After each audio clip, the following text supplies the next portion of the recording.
welcome to the Talk Film Society podcast. I am your host, Marcelo Pico, editor-in-chief of Talk Film Society. I'm back to another Talk Film Society podcast episode. No more numbers. I'm not doing an episode 100, at least not now. So if anybody's keeping track, any loyal listeners wondering, hey, what happened after Talk Film Society podcast episode 99? Don't worry about it. Call this a special episode. It's special because I'm talking South by Southwest 2022. And I can't do this alone. I mean, I could just record by myself for 40 minutes and just release the audio and just have that be an episode. I should do that one of these days, right? I mean, what's stopping me from just talking to myself, just with nobody listening? I mean, it's like any other podcast I release, like nobody listens.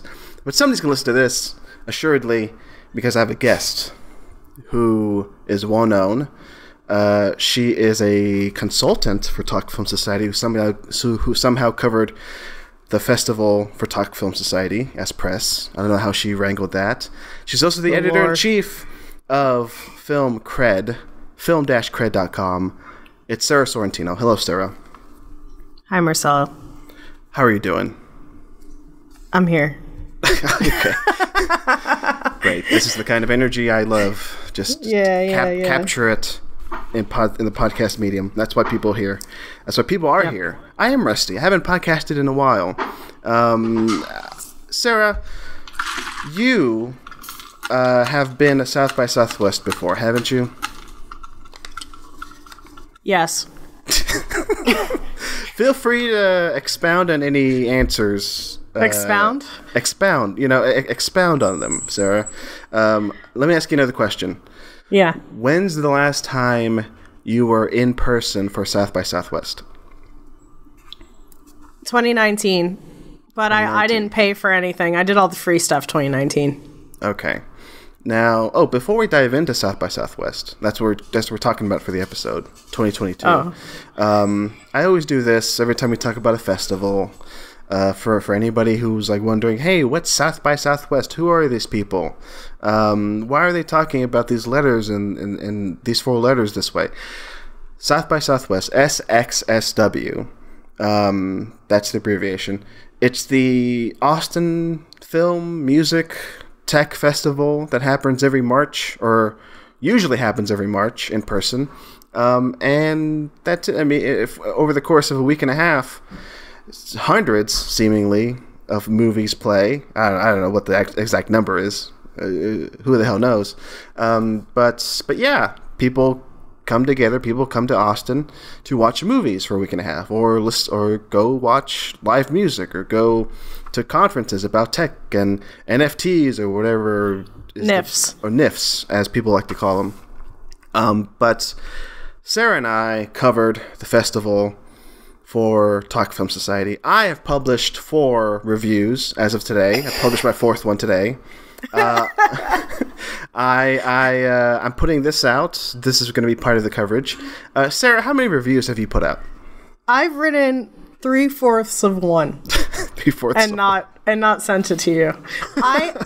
While eating my McDonald's dinner this evening, I had a thought of what my other paragraph is going to be about, and I'm pretty excited about it, so I should have that to you eventually. Oh, thank you. Why don't we talk about that movie? Oh, okay, no, so I like saying this. For those who want to imagine what South by Southwest is, if you've never been to Austin, I mean, imagine going through like an urban landscape of like rushing to a theater across town and then seeing another movie at another theater across town, spread over like 7 theaters, in downtown Austin and like South Austin. And you have to travel by bus. It's kind of a hassle to watch like any movie spread over all these theaters. But hey, if you can do it right, you can watch like up to 4 movies a day, which I was averaging at one point. And I managed to see 28 movies in total, and that counts movies I saw at home online and plus the ones in theaters. 28 in total. How many did you end up seeing, Sara?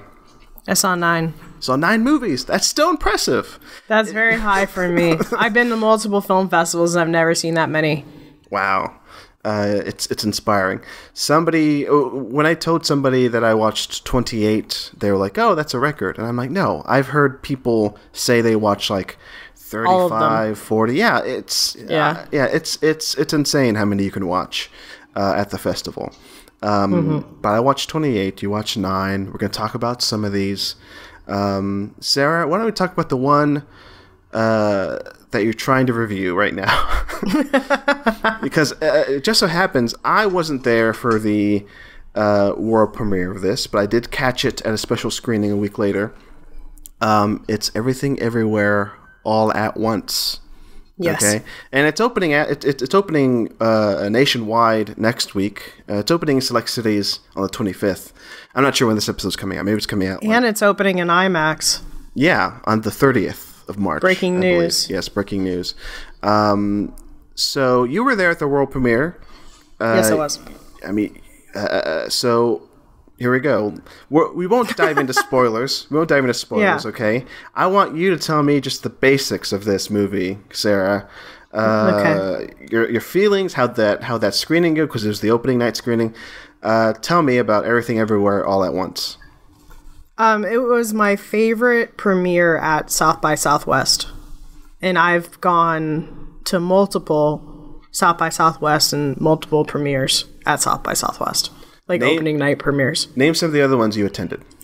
I don't know if all of these are opening night ones, but I'm just thinking about the ones I went to at Paramount. Keanu, Sausage Party, The Disaster Artist. Baby Driver. So, not to badmouth those movies, but Everything Everywhere is a lot better than all those movies. All those movies combined. Yeah. It's 100%. It's probably I'm impressed that South by Southwest got it. You remember when we used to go to South by Southwest and they talk about like the secret movie? There's no secret movie this year, but yeah, no. Wasn't it like Fantastic or Fast and Furious in the past? Yeah, I went to that one, Furious 7. I went to the secret screening of Furious 7 at South by Southwest. I should also say this. Okay, I did zero prep for this episode, by the way. This is why this is happening. Way. Okay. That's why I'm jumping in, remembering things I wanted to say. Sarah and I were supposed to be at South by Southwest in 2020. And and then Tom Hanks got COVID, and then everything shut down. Tom Hanks, Patient Zero. Yeah, Patient Zero. Him and Rita Wilson, I think. Yeah. While they were filming in Australia. Yeah, they were filming Elvis. Were they really filming Elvis? He had that fat suit on the whole time? That's how he got it. I can confirm that, yes, he was filming Elvis. The prosthetics, yeah. Yes, because he was in Australia with good old Baz Luhrmann. I mean, I'm not going to be the conspiracy theorist and say Baz Luhrmann gave him COVID, but connect the dots, people. Yeah. So we were supposed to go in 2020. They did the digital thing in 2020. I think a few months later, I checked out some movies there. They did the digital thing in March of 2021, which I did a few movies there too. Did you do any of the online South by Southwest stuff in the last 2 years? 2020, I didn't because I was depressed. 2021, we covered the festival, but I didn't cover the festival. So writers at Film Cred definitely saw a few of those films. But I had heard that the online portal was good. Yeah, for 2020, 2021, pretty good. 2022, South by Southwest online, buggy.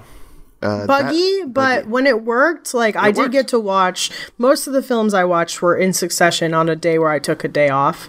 I watched about 6 or 7 films just at home in a row.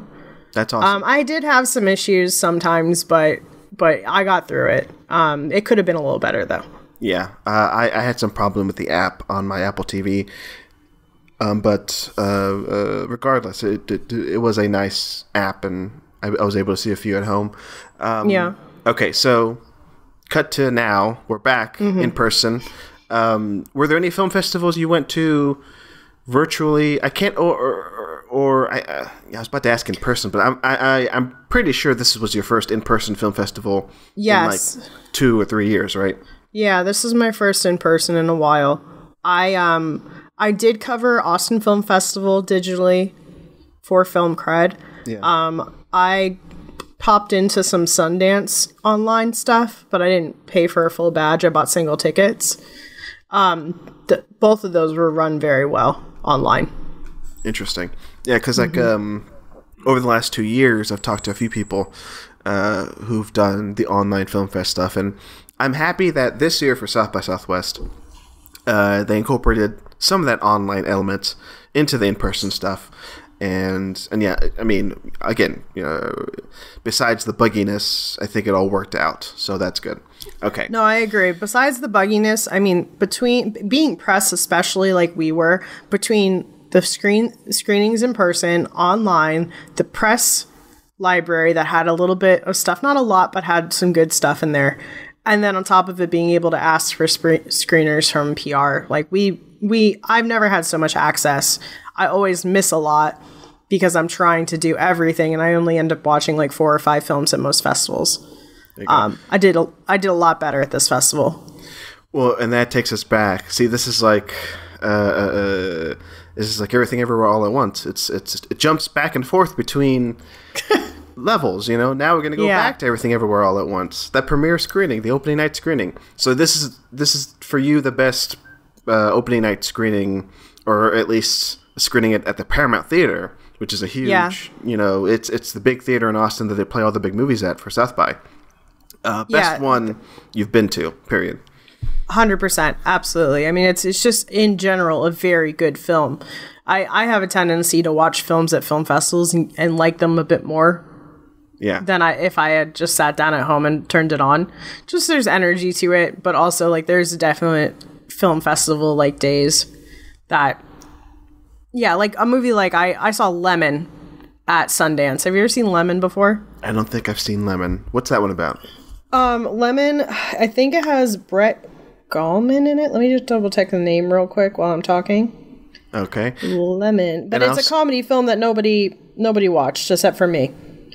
2017. It has Brett Gelman, Michael Cera, Judy Greer, Gillian Jacobs, and Janixa Bravo. I have no idea who that is. She just directed the A24 film based off the Twitter thread Zola. Oh, okay. I know. So I know that. She and Brett Gelman are married. Before Zola, she made this movie called Lemon with him starring. Yes. I thought that movie was hilarious. Uh-huh. I was cracking my ass off in the theater. Everyone around me thought I was losing my mind. I get out of the film. The people who are sitting next to me are like, why did you like this so much? Like, I don't know. I just really liked it. They actually took that film to South by Southwest later that year. But then now I talk about it and nobody knows what the hell I'm talking about. It rings a bell. I think I remember seeing the poster. But you, more than most people, I think, know. I mean, you just gave a good example of that, of like these film festival movies that sort of like just they make a splash or they don't at a film festival, several film festivals, then they just kind of not necessarily disappear, but they just go but they under do the radar. disappear. They disappear. Where's Down with the King? Where is my favorite film from Austin Film Festival starring Freddie Gibbs? It's gone, man. I'm never going to see it again. But I really like that film. Okay, but we'll talk more about that later, about films disappearing. I think we will, because I think Everything Everywhere will not disappear. Exactly. I am 100% certain. I just talked to you about this when we went to see another film that we'll talk about later together. I think that this film is special, and I think people are going to... I think it's going to get like a cult following and a lot of buzz, like just from like people being like, what the hell did I just watch? I hope so. For anybody who's complained recently about, there's no like adult films for adults, not like porn films. Let me make myself clear. Like films made for adults to go see in a movie there's theater. dildos in this movie, so that's a little adult, right? Sure. But this is the type of movie. Anybody who complains like there's like too many Marvel movies or superhero movies, like this should be a hit. Because it's great for one, and also like you said, like I think it's going to like affect a lot of people in surprising ways, because a friend of mine who I saw it with, she said that like it's like a movie for like the TikTok generation, because it's just so rapidly cut, and it uses like a lot of match cuts, which I guess is a big thing in the TikTok community. The editing is amazing. Surface level stuff amazing, but then also on a deeper level, it's a great story.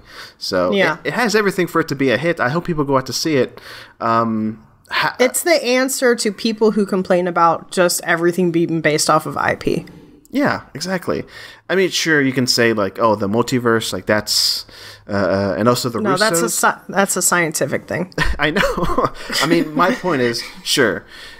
Like, people see the trailer and say, "Oh, it's the multiverse." Oh, it's like one of those pop culture comic book things that's in the zeitgeist now. But whatever. And also forget that the Russos produced it. Sure.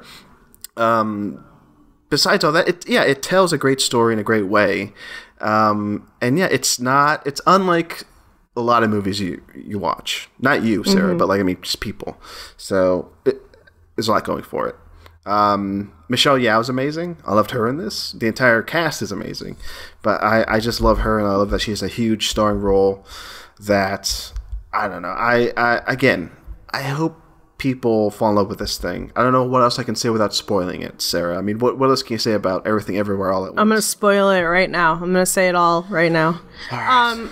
No, I won't. I think that a lot of reviews are going to talk about just like how heartfelt and true and nice, like the family structure, like the dynamic of them like figuring things out.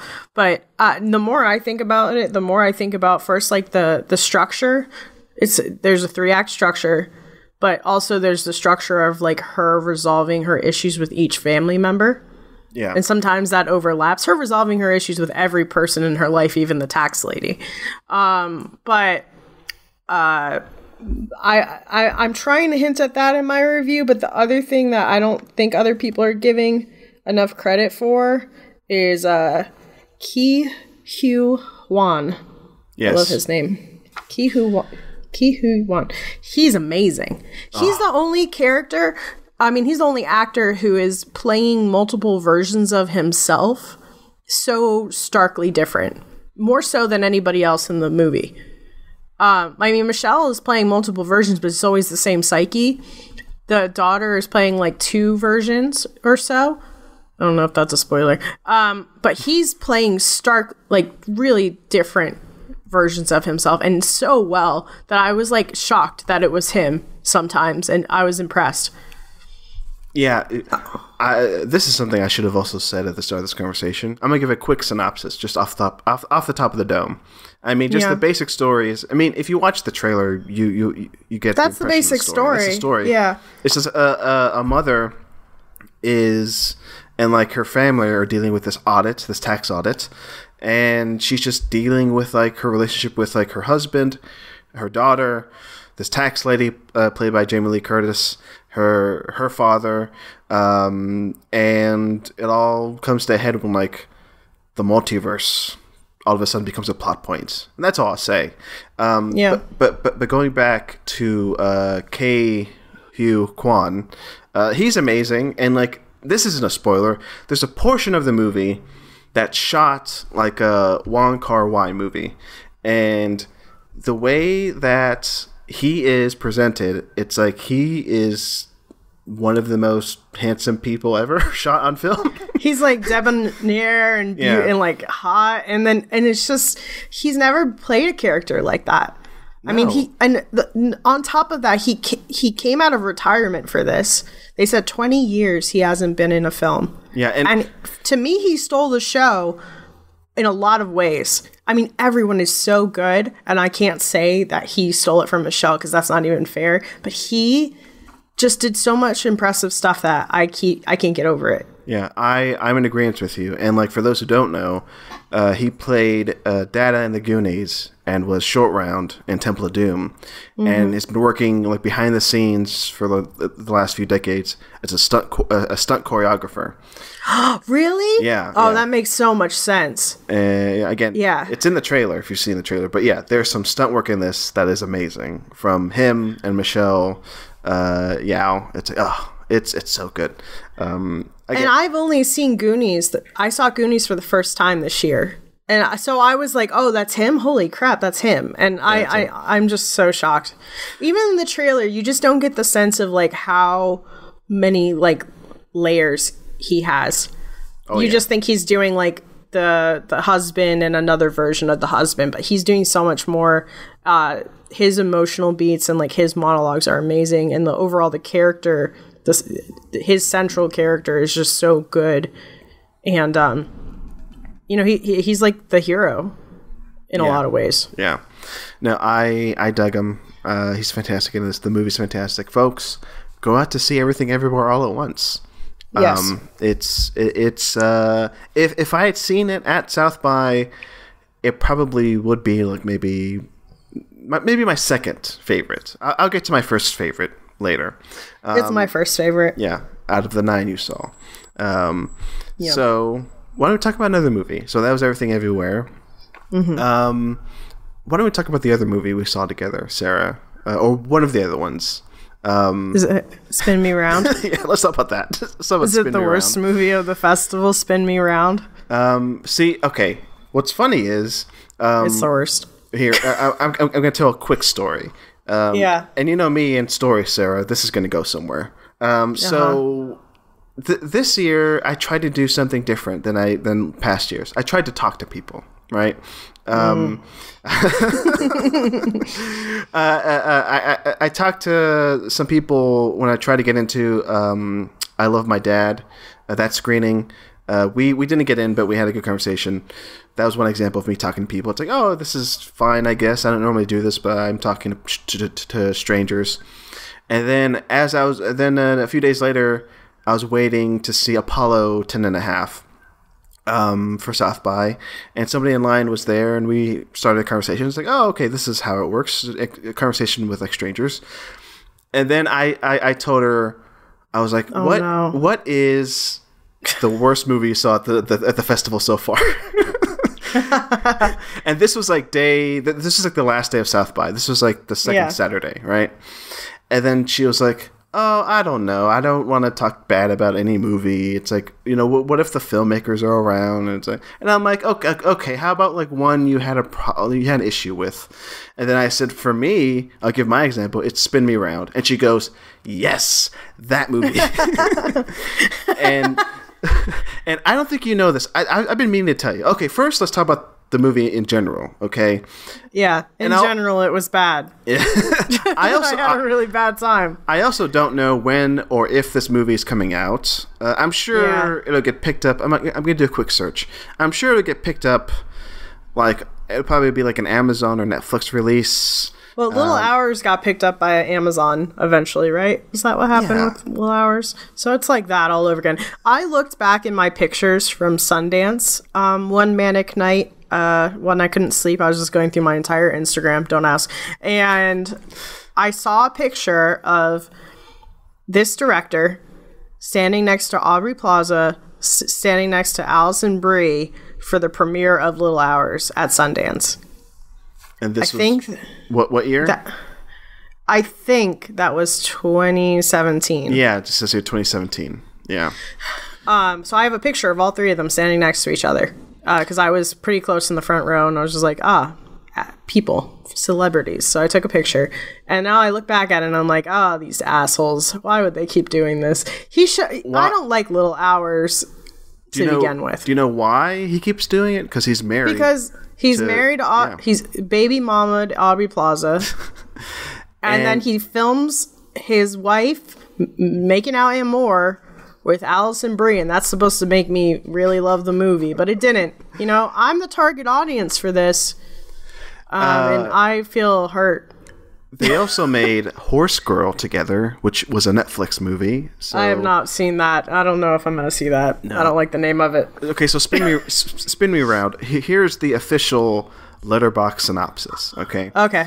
When the manager of an Italian restaurant, Olive Garden, it's quote unquote Olive Garden, wins the opportunity to attend the franchise's educational immersion program in Italy, which he thought would be a romantic getaway, devolves into chaos and catastrophe.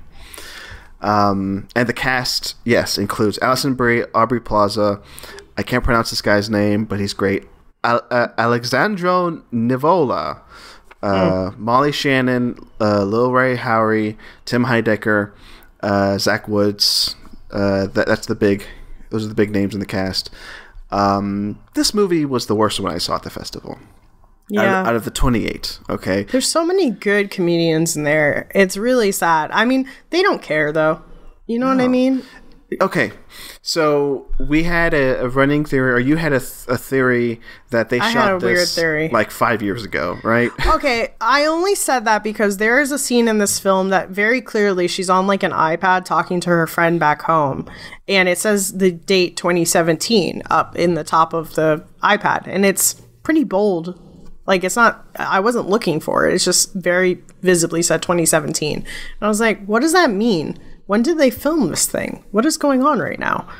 And then you came back and your theory, go ahead.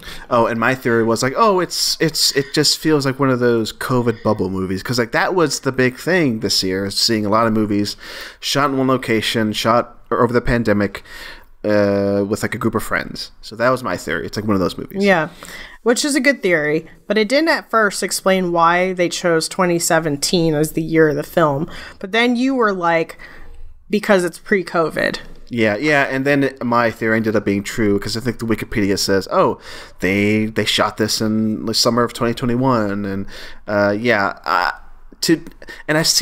just saw that another new movie. I can't remember which one, but yeah, I think that's going to be the way filmmakers are going to avoid the pandemic is just shoot things or set things like 5 years before. A few years. Yeah. Yep.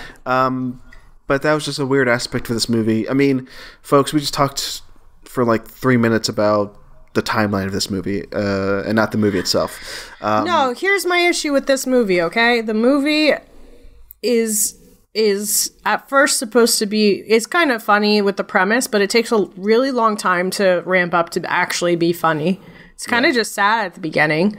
You know, this girl is a manager of like an Olive Garden type restaurant and then wins the internal company's like competition to go to Italy to learn how to make the Italian food. And she gets there and they're like sex trafficking people. But the film like doesn't make it makes it really like not serious at all. Like there's no consequences, but literally that's what's happening. And then there's like eyes wide shut stuff happening. And then her and Aubrey Plaza, they do make out. I had people DM me to ask if they make out because they were very obsessed with it. They definitely make out and some other things. But then Aubrey Plaza disappears from the film forever. Yeah, spoiler alert, but who cares? Who cares? Yeah, because it is, that's what, hey, I'm not going to lie. That's what drew me to the movie.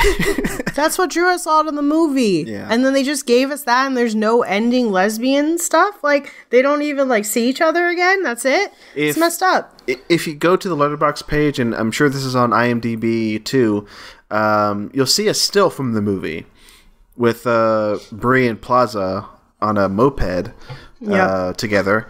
And hey, guess what? That scene's not in the movie. Yeah. And apparently in the Q&A, which, Sarah, I know you really like to avoid Q&As. Because at the end of Spin Me Around, you were like, let's get the hell out of here. And we all left. Yeah. Apparently, according to the great lady who I talked with, who I don't know her name, I kind of wish I got her name. She told me she was at that screening. She was at the Q&A. And the director said that scene, the deleted scene, is his favorite scene. And they had to cut it out for whatever reason. So that sad. Doesn't make any sense to me. But yeah. So, Spin Me Round. How about Spin Me Down? Oh, Spin Me Away. Spin Me Away from this movie. Yeah.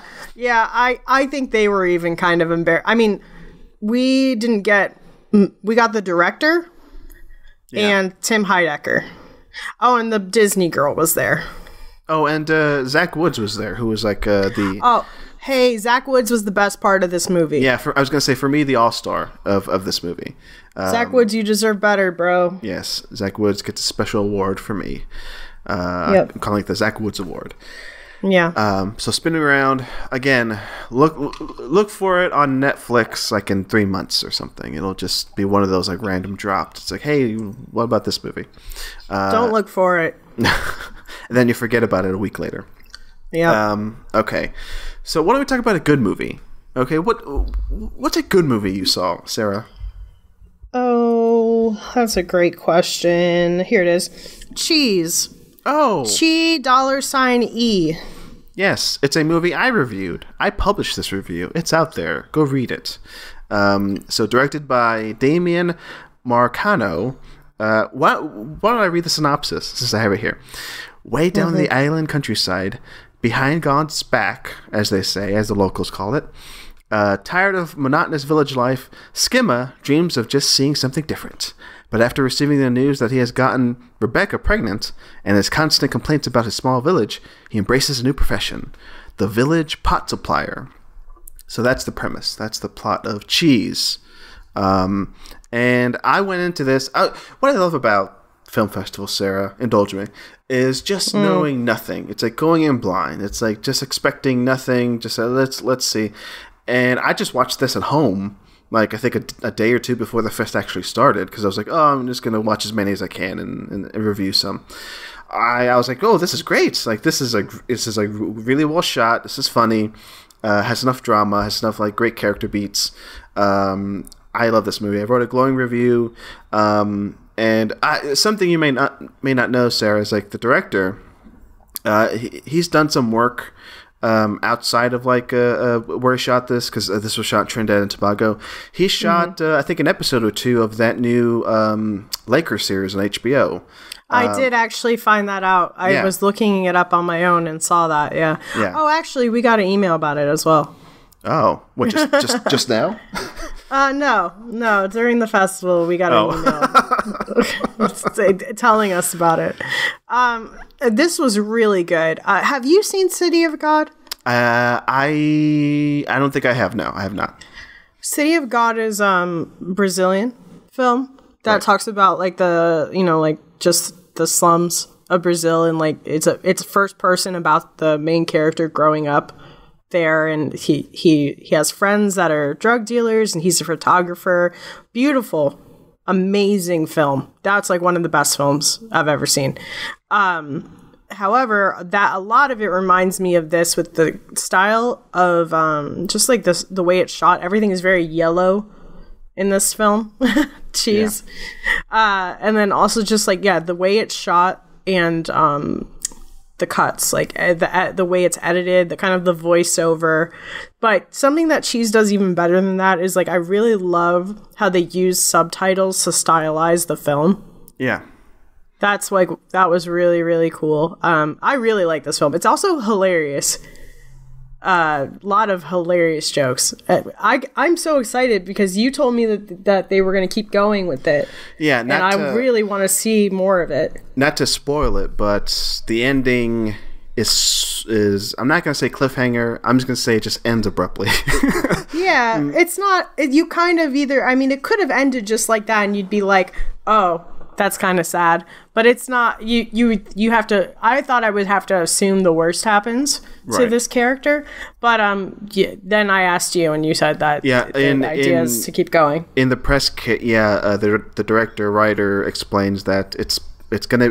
Okay, well, this is something interesting. So he originally shot it as like a web series. It was like divided, like this movie was supposed to be like 10 parts of like a series. But then during COVID, like a lot of us, he had extra time, and he goes, "Oh, why don't I just cut this into a movie?" And I was like, "Oh, it cuts well together." And that first off, that was surprising to me because it felt like a feature, from the initial idea. Yeah, it did. It didn't feel segmented. It only didn't feel like a feature at the end when you're because I was like, oh my god, what? Yeah, so that sort of feels like a season finale because he is planning to make more of this this island trilogy, I think is what he's calling it. And I'm hoping, I'm sure it will continue on with these characters. I hope it's not like one of those loose trilogies, but the plan is to make more movies like this. So that's exciting. I don't know when this is coming out. I'm hoping this. I'm not sure where this is getting released. That's one thing I don't like about these film festivals is sometimes either you wait a year or months for something to get picked up, or it never gets picked up at all. It's because I'm sure Lemon eventually came out, right, Sarah? I think it also came out on Prime or something like that. I remember seeing it. Yeah, but look out for Cheese whenever that comes out. Chee $E. See how they did that, folks? See that? Yeah. Okay. I'm going to talk about one that I saw that's my favorite of the festival. Why don't you jump to that? I wrote a review for this today, actually, because it was stuck in my mind, and I really wanted to write about it. Deadstream, which I know somebody on your site who I know, because she's an editor on Talk Film Society. She wrote the review for this. I haven't had a chance to read her review, but I know she... Aaron Brady. I was going to get to that. Let's give Aaron Brady some credit here. Yes. I did edit that review, so I know what the film is about. Ooh, so it's like I'm talking to her through that... No. But I'll tell you right now, it's a film I'll never be able to watch. I know. I was going to bring this up. So I love the good old midnight horror movie. And I try to make all the or as much as I can, I try to make the Midnighters at South by. Funnily enough, there were no Midnighters at midnight this year. I don't know exactly why. Maybe it's because they were trying to just trim back, I guess, the festival screenings, or I don't know why. But I saw this at 10:45 opening night, and I was just blown away. I was like, "Oh, I love this thing. It's way so past good. my bedtime." I know you. Yeah, you could see it for several reasons. You don't like scary movies, and also it's way past your bedtime. Hours past. Yeah. So Deadstream. Oh, okay. So here's the synopsis. After a public controversy left him disgraced and demonetized, a washed-up internet personality tries to win back his followers by live streaming himself spending one night alone in an abandoned haunted house. So it's a mix of Paranormal Activity, The Evil Dead, One Cut of the Dead, and Unfriended. All that stuff, put it in a blender, you get this movie. There's been a lot of streamer horror recently. Yeah, and I think this one does it because I'm a huge fan of the Unfriended movies. There was another one that was a live stream vlogger goes to an escape room, or maybe even a haunted house escape room or something like that. Yeah. I forget the name of it, but I know I know what you're talking about. I think what works for me here is you just see the so the writer director is also the lead actor, Joseph Winter. He plays this YouTuber, and you just see this YouTuber just gets tortured for 90 minutes. And I have a contempt for YouTube people, for these YouTube personalities. So it was thrilling. It was a Schadenfreude seeing this movie because he just gets annihilated by these ghosts and goblins and whatever. And from what I saw, the effects looked very... Are they practical? Yeah. Because it looked like Evil Dead style effects to me. By the end, this isn't a spoiler, but by the end, these practical effects monsters are attacking him, and they actually had I never posted these pictures, but they actually had the props and the big body cast of these monsters out in the lobby after the premiere at South by. Oh, that's cool. Yeah. That's really cool. And this was all low budget too. This was another one of those COVID bubble movies where like they were like, oh, let's just shoot a movie in an abandoned house during COVID with like a really small crew with it's like a limited budget, and it works. And I hope it gets a theatrical release. This one for sure I know is coming out on Shudder. Presumably later this year. But yeah, it was one of those experiences where it worked as a horror movie.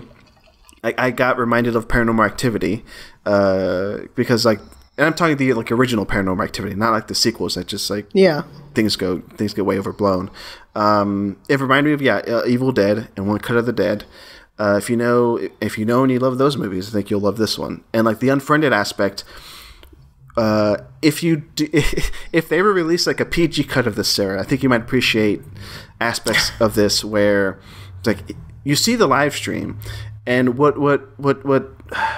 so funny about it is like you see the comments like live, like as he's streaming, and all of those they're like maybe like 1,000 comments like popping up on screen throughout the entire movie. They just pop up every like 5 minutes, but that stuff in there, it's still hilarious. It's like there's like little in jokes and little small jokes throughout the entire movie that I think will probably work well with like rewatches. So all of that said, I had a ball with this. I'm so happy I saw it in a theater, and I hope it gets a big release. Although I don't know how Shudder does things.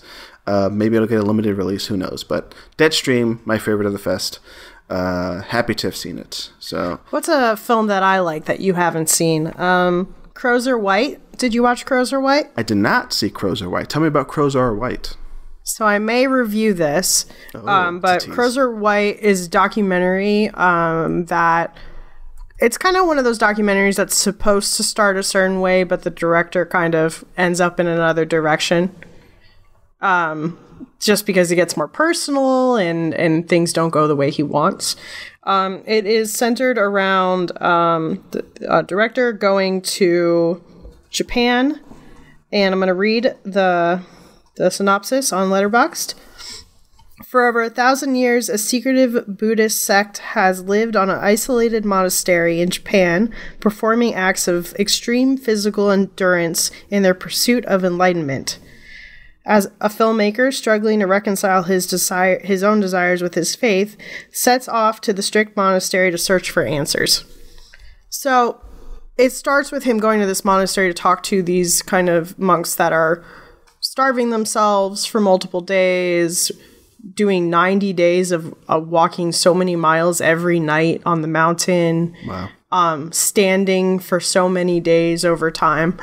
And the problem is they don't want to talk to him about this. He wants to ask them questions about, like, have you ever been in love and stuff like that. And they're like, why are you asking me this question? And it kind of devolves from there. He can't communicate with them. They don't want to communicate with him. And it's funny. There's a lot of comedic beats to it. He ends up meeting another monk who will talk to him, who's part of the sect but very low on the totem pole. Mm-hmm. And that monk is like hilarious and amazing. And kind of a rebel, you know? And you learn more and more about the monks and like how true everything that they say is. If they really are doing the things that they're saying. But it's not a mean trying to uncover or even say anything about their faith. It's, again, the central story is the director is Muslim and wants to just see what he should do because he does things that are contradictory to his religion as well. Interesting. I think it's not a perfect documentary. I find that I have a hard time when like the main character is the director, especially in documentaries, because it's how much can you trust what they're saying all the time? But there's a lot to it that I really like. I definitely recommend it. There you go. I just looked it up and I do not see anything about a release date or anything about getting picked up, but hopefully it does. Sounds interesting. Like sometimes this is a bummer because I hope some of this gets out there. Yeah. Okay. I got one that you haven't seen. Okay. That's kind of similar in a way. Bad Axe, which I just heard. I just saw somebody tweet about it. It won the audience award for documentary. Yeah. Not to be confused with Bitch Ass, which also won the audience award for horror or whatever. The Midnighters. Bad Axe documentary.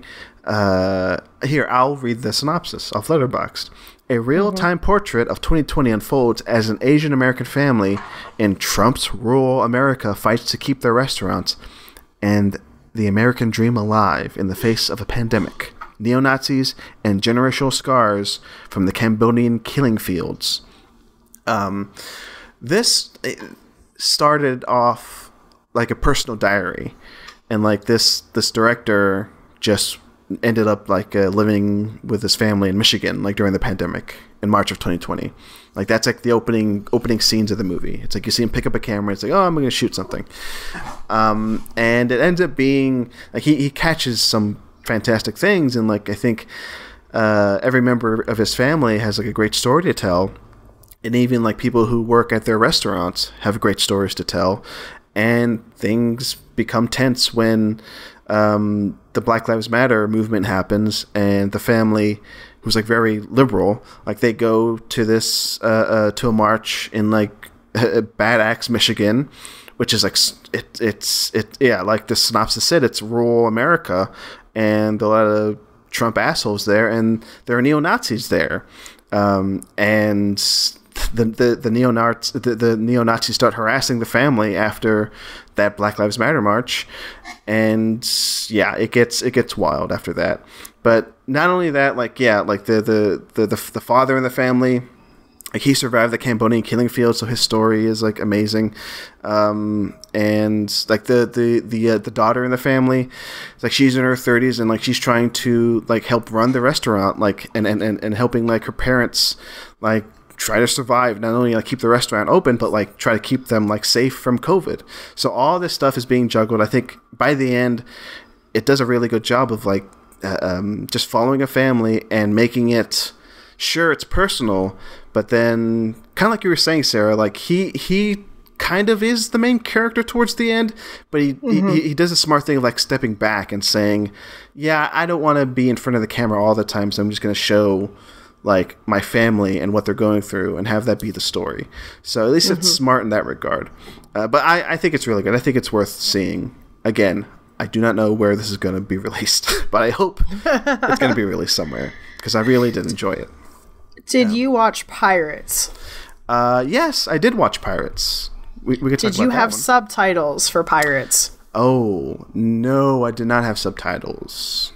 Something that I do want to bring up is that South by Southwest said that if something is online, it will have subtitles. Oh, yeah. I did not experience that with everything I had access to. Interesting. So I thought that was a little weird because there was a bumper in the front that said there's going to be subtitles, and then I watched the film starts and there's no subtitle option. In this case, this film is very, very, very British. It is about 90s UK culture. 3 young men who are around past college age, so maybe like 21, 22, are celebrating New Year's Eve 1999. So big Y2K celebration, and shenanigans happen. I liked it though. It's all the performances are very funny. I like British humor. I watch a lot of British television. I still had a hard time understanding a lot of the movie because there is slang and references that I do not get, because while I was alive for year 2000, I was, 9 and I lived in New Jersey. So it's different. It's a different place. I didn't get, the music was good though, but it was definitely like, it's supposed to be nostalgic, and it was not the easiest for me to understand. Gotcha. Yeah. I do remember watching it because it was one of those I watched at home. I watched it at home. Yeah, and I'm not a big subtitles guy. That's a weird thing to say, but I never have the subtitles on when I watch a movie. Although I have subtitles on when I play a video game. I don't know what that means in my head, but it makes sense. But I completely know what you're saying with Pirates, because like, at least for me, I kind of just rolled with it. I was like, I'm not going to understand everything they're saying, but I get it. I was get rolling the with vibe. it. Yeah, I was happy. This did not make me dislike the film. Yeah. I don't know how much I could speak to it when I don't fully understand everything that happened, but the central themes and the relationship at the end is very, very cute. Yeah. And that translated. You don't see films that are like this, especially when it's like bro love movies, that have a supportive like romance element to it that is like positive and wholesome. I was very impressed by that. There we go. And I looked it up. Pirates did get a release in the UK, I believe last year, or is going to have a release in the UK soon. I'm not sure. I can't get an exact confirmation on that. But hey, but it'll be out there, I think, somewhere. I think more than some of the other ones we talked about. This one for sure will be out there, because I think it is like a BBC production. I think I remember seeing that logo at the beginning of this movie. So keep an eye out for that, folks. Pirates. Okay, I want to talk about this one. Okay. Which one? Cha Cha Real Smooth. Okay, we're gonna jump to Cha Cha Real Smooth. Yeah, let's jump to that one. Yeah. Cha Cha Real Smooth is the other one we saw together. Yes, because we only saw two, right? We only saw two together. Yeah, together. This was at the Paramount. This was a big screening. And I'll start it off. I'll read the synopsis. Here's the synopsis. Fresh out of college and stuck at his New Jersey home without a clear path, 22-year-old Andrew begins working as a party starter for bar/bar mitzvahs, where he strikes up a unique friendship with a young mom and her teenage daughter. So that's a synopsis to Cha Cha Real Smooth. And I'll say, apparently, I didn't know this until they said it in the introduction, but Cooper Ralph, the director, writer, star of this movie, he also did the movie Shithouse, which won the Cooper Ralph. Where are you getting the L from? Cooper Ralph? Oh, you're right. You're right, Sarah. I was looking at it, and like the type was really small on the screen, and I thought the I was an L. Cooper That's my Ratcliffe. Cooper Ralph. So I didn't know I don't know who Cooper Ralph was, and apparently he won like the South by Southwest award, audience or whatever narrative. I don't know what award he won for Shithouse. Yes, and I remember Shithouse. I have not seen it, but I remember the buzz after South by Southwest that year. Yeah, same with me. I have not seen it, but I did hear the buzz. So going into this, I'm like, okay, this guy seems to know what he's doing, because he did a movie that did pretty well. So let's see. I'll just give my thoughts. I liked it. I did. Dakota Johnson is in this. I think she's excellent. I love her. I think the supporting cast is great.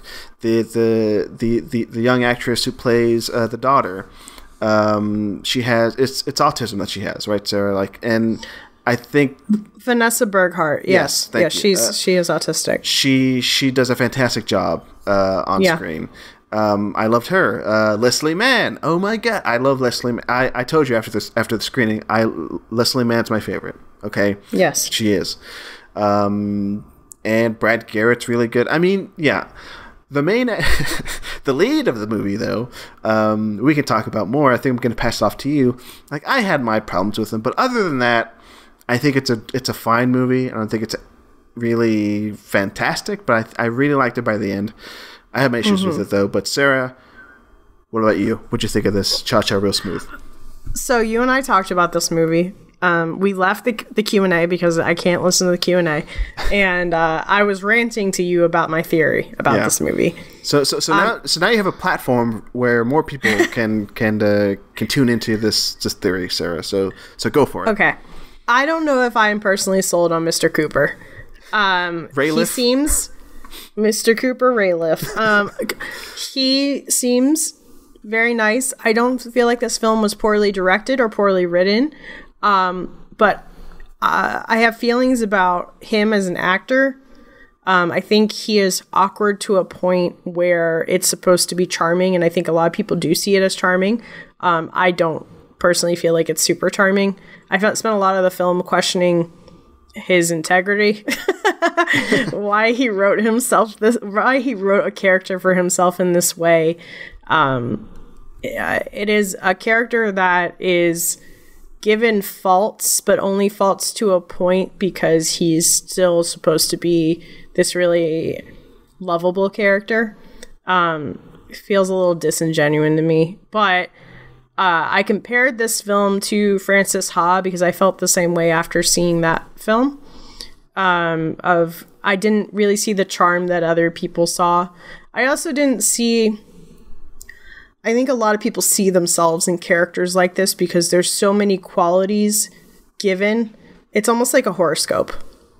Yeah. Like they're doing so much to get you to relate to this this 20-something stressed out, confused by the world and sad and crying and happy and positive and perfectly helpful to everyone around them type character.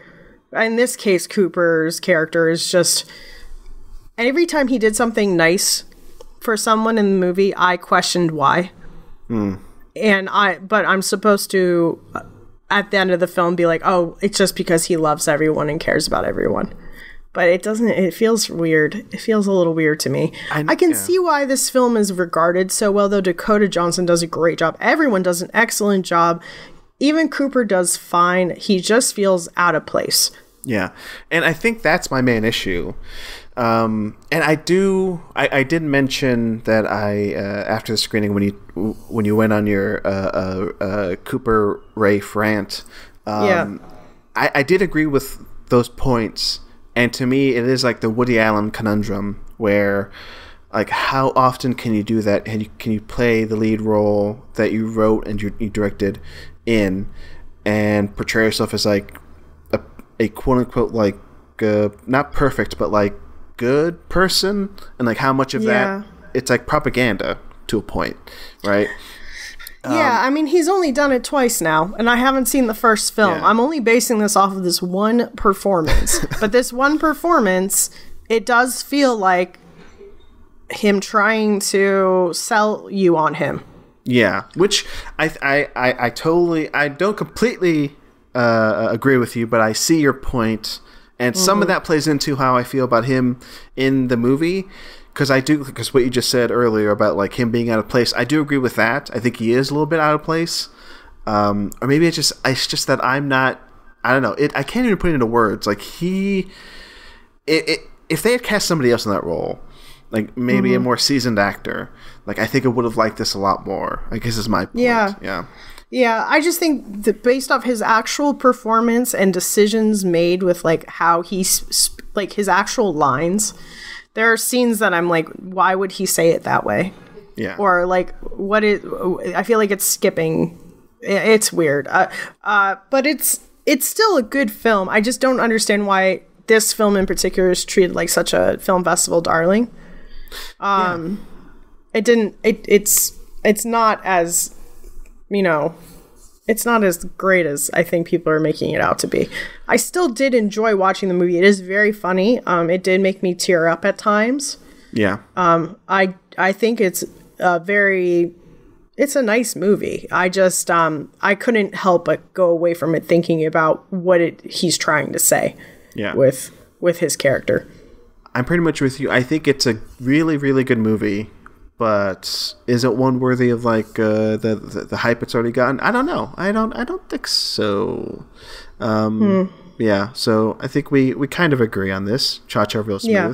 But I could see him going on to direct and write and not be the lead actor and do some really cool stuff. Oh, absolutely. Yeah. And also, this is not coming from total jealousy. Like, he is like, what, 24 years old, and he's like has his like second big festival movie, and he's got Dakota Johnson starring in his like second movie. So this guy has. I'm not jealous, but I'll just say he's doing fine. I feel like I can give him some criticism. He's gonna be okay. He'll be fine. But yeah, I'm with you. I'm eager to see what he does next, and I kind of hope he decides not to, make himself the lead, because I think he has a lot of potential. Which seems dismissive to say, but kid, you're gonna go places. Yeah, you're doing great already. Just make a film and put somebody else in it. That's exactly. it. Yeah, exactly. Just take a break. You can still be a side character. You can cameo. You can be the best friend.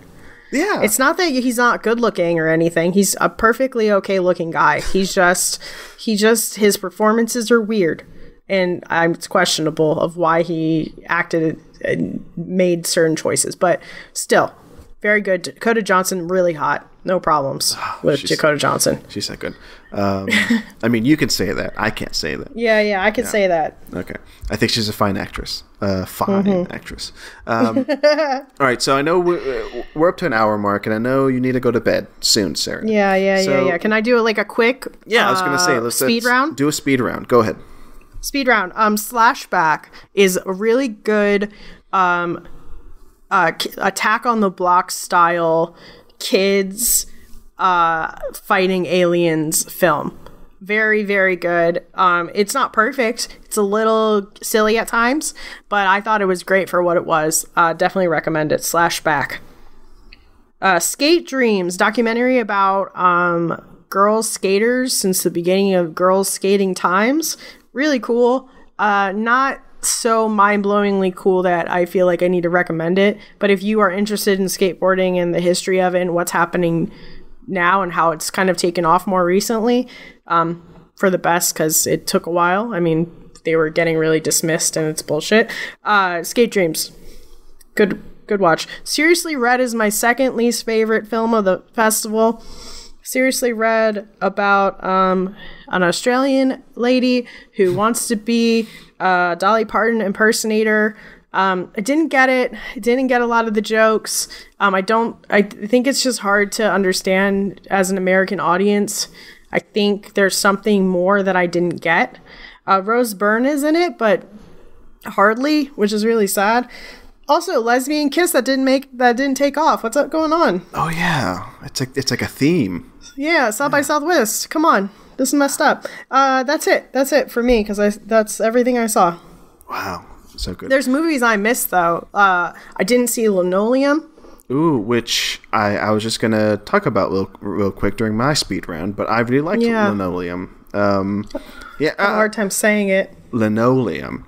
Linoleum. Here, let me do a quick speed round of the windows. I'm not going to go through all 28. That's just going to take way too much time.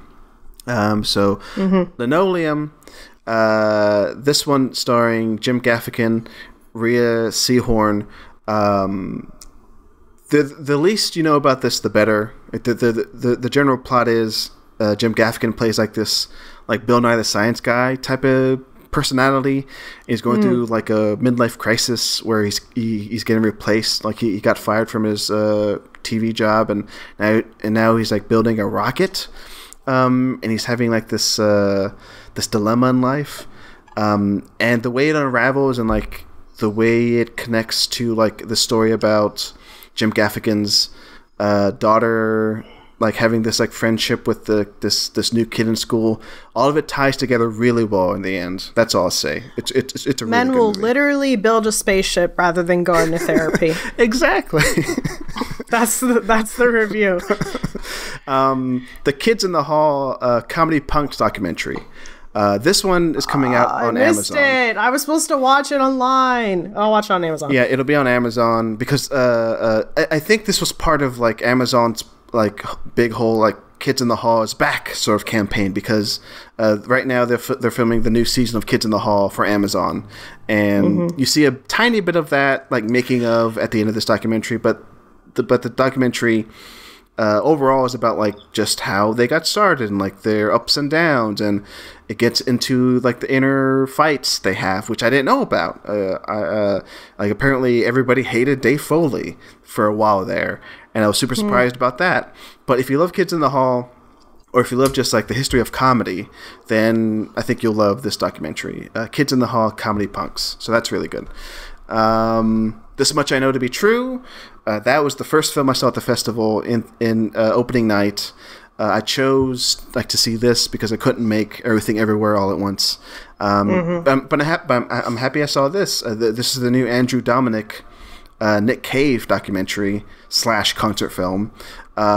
Essentially, it's just Nick Cave playing songs from his albums Ghosteen and Carnage, and there are some behind the scenes stuff where him and Warren Ellis are making the music. But if you know anything about Nick Cave and what's happened to him over the last 5 years, then this is like a touching catch up on what's Nick Cave doing now? How's he doing as a person? I don't know anything about either of them. I don't know if you know what, I'll recommend this to you, Sarah. Check out Nick Cave's music and maybe check out the Andrew Dominic documentaries, because the last one he did was One More Time with Feeling. That's the last Andrew Dominic Nick Cave documentary, which gets into I'll just say he lost his son, Nick Cave did, and that affected him deeply, obviously, and that documentary, One More Time with Feeling, went into that and the album he was making at the time. And the new documentary basically says how is he doing 5 years later. So I loved it because not only is it a great concert movie, but it's also great to see Nick Cave develop as a human 5 years later. Great. Sissy, a horror movie that I know Sarah won't see. It's about an Instagram influencer basically reuniting with her best friend from when they were 9 years old. And I'm just gonna say it's like Psycho for the Instagram age. Is it Ingrid Goes West? But horror. It is kind of like that. Kind of not really. It's I don't even want to talk about it because it might spoil it. No, I don't want it. I'm good. I like blissfully not knowing what horror movies are about. But then I'll also say I get stuck because I have to edit them. Yeah, but I'll also say this one, not for you, Sarah, because it is super, super gory. It is one of the most gory movies I saw at the festival this year. Oh no! But the lead performance, the titular Sissy, she's amazing. I think she's going to be amazing. Aisha D. Hopefully she'll be a big name because she is Norman Bates in Psycho. She plays that kind of performance here. Yeah. So she's really good. Let's see. Oh, Marcel the Shell with Shoes On. I was told to go watch that, and I did not. This one made me cry. It is a super weird movie about a shell with shoes on, voiced by Jenny Slate. Talking to, and that's what got you. Yeah, talking to the camera. Honestly, Jenny Slate, I'm in. I don't care what the movie's about. Jenny Slate is in it. She was at the screening of Everything Everywhere. Oh, god damn it! Now I feel she was worse. There. She was sat in the theater with us. Sarah, you're making me sad. With the regular people. I'm sorry. You don't know how much I love her. But anyway, you don't see her in this document. You don't see her. Sorry, I said documentary. Well, it's shot like a documentary. Marcel the Shell is like a faux documentary, and Jenny Slate does the voice of this shell, and it's basically like a Pixar movie, but with shot live action about a shell trying to find his shell family. It's really hard to explain. It's super sweet though. And I saw somebody on Twitter say it's like an elevated kids movie, which I'm like, okay, if you want something to get you in the mind frame of what the movie is, that kind of tells you what it is. It's like a kids movie, but a lot deeper than what we're used to with kids movies. Who's distributing the Marcel the Shell movie? You'll be surprised to know A24 is distributing it. Oh my Jesus Christ! I know, right? I predict there's going to be a lot of discussion about it when it comes out because it's an A24 movie. So yeah, elevated. an elevated kids movie. That's gonna be in the poster. It has to be elevated if it's A24. I hate to fill the final slot with another A24 movie, but I'm gonna do it. Bodies. Really cool. I say cool because that's what the kids are saying. Really, really cool murder mystery with a hot young cast featuring Pete Davidson and Rachel Sennott. I don't know how to pronounce her name. She was in Shiva Baby. She's a hot young star. Okay, well, but what about the hottest person in the cast? Wait, who's the hottest person? Are you talking about Maria Baklava? Nope, keep going. Amandla Steinberg? No. Mihaela Harold? Nope, keep going. Chase Sue Wonders? No idea who that is. Keep going. Connor O'Malley? No. Oh, Lee Pace. Lee Pace. Oh my god, he looked so hot at the premiere too. He was so tall. You know what's funny? Like, I didn't clock that was Lee Pace until halfway through the movie. That's Lee Pace, dude. I haven't seen what he looks like in the movie. I only saw his pictures at the premiere. I heard he is funny in that movie. He is funny. With old Pete. Yeah. Everybody's good in the movie. I think it's really funny. And it's got some horror elements, but it's like more of a thriller, so maybe Sarah can see it. But yeah, it might be the next big thing because it's A24. It was the one screening I went to where they all cheered when the A24 logo came on, which was super weird. That's how you know. But anyway, but check that out when it comes out. I'm sure it'll be everywhere in theaters sometime soon. Is there one more A24 film? They played X at South by, which I saw. I'm not gonna talk about it because I saw it outside the festival, Sarah. I mean, it doesn't count. I liked it a lot. No, it doesn't count. It would have been in my top 5 of the festival if I saw it at the festival, but I saw it like a week later. So, yeah. But A24, they know what they're doing. I'll tell this story because somebody told me this story, and I don't care if they know I'm telling it, behind their back. But apparently, A24 wanted to show X at the smaller screen at the festival. They had the opportunity to show it at the Paramount, which is like the biggest, 1,000-seat theater. But A24 was like, no, we're going to do the theater next door, like the 200-seater, because we want it to be more exclusive and whatever. So they had 4 films at South by Southwest this year? I think so. I think it was 4. Yeah. Okay, A24, we get it. We get it. You're great. You're doing great indie work, I guess, but I don't know. And on that note, do you think A24 would just make their own film festival? Do you think they have the power to do that? Has any other company done something like that? I'm trying to. Where's the Criterion Film Festival? The Turner Classic Movies has their own film festival. That's what I was thinking about. But like, what if Criterion did one of their own? I think they could pull it off. I think they could. I think film festivals are very expensive and don't make much sense when you can just digitally. I mean, like A24 specifically has digital screenings that they did for their premieres and advanced screenings during COVID. Oh yeah. They literally could just do that and say, "Show up. Here's your day pass. We're gonna play whatever we want." Yeah, there you go. So the A24 Fest. It's our idea. A24, don't do it, or else we'll sue you because it's on a podcast.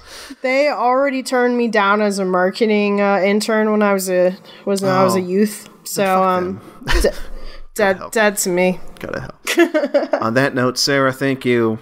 But hey, look at you now. You're the editor-in-chief of film-cred.com. Besides that, or I don't know. You're also a consultant on Talk Film Society. You also have a nice job. You have a fiance. What living else? Living the life. You're living the life. You're living in a nice place. You're doing all right. You have a cat. Yeah, he's okay. Yeah. I'm trying to wrap up the show. Sarah. Yeah. Thank you for coming on. It was fun talking to you. Thank you. I think we covered it. I think this counts. If South by Southwest Press wants to ask us, hey, where's your coverage? We can send them this and go, we did it. We saw did the it. movies. We talked about the movies. Leave us alone. Give us another pass for next year. Exactly. We'll see you next year, South by. Shut up and take this podcast and shove it. Sarah plugs. Where can the people listening find you online? At Sara Sorrentino. And then follow Film Cred at Film Cred. And that's it. Excellent. As for me, talkfilmsociety.com.